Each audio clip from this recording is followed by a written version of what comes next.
The UK recently completed a carbon footprint trial.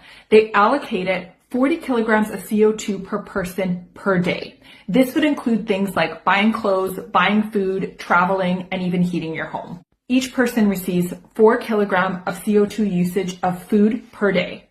Just to give you an idea as to how much that is, a single serving of cheese would be 1.1 kilograms of CO2, and 8 ounces of red meat would be your entire usage of the day. However, 2 slices of bread is only 3% and a can of Coke is 4%. And they are strongly encouraging people to eat fake processed meat. So essentially, they're trying to not make you eat meat and make you unhealthy by eating very processed, very sugary foods so that you stay under your CO2 limit and save the world.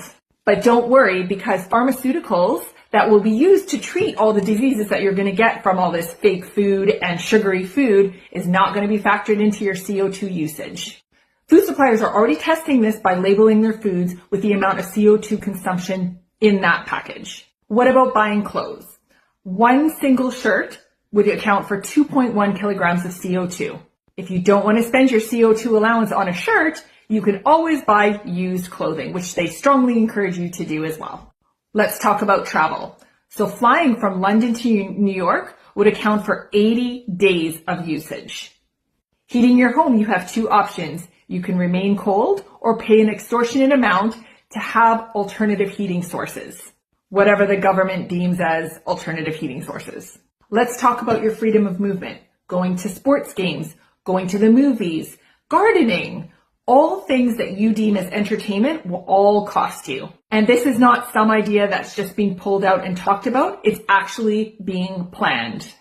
And I think one of the most ironic things is that 70% of CO2 usage is not even accounted for by individual use. It is accounted for by factories, military, and things that are out of individual control. So you tell me that they're not trying to control us, that they're not trying to limit our freedom of movement, that they're not trying to limit what we put into our bodies.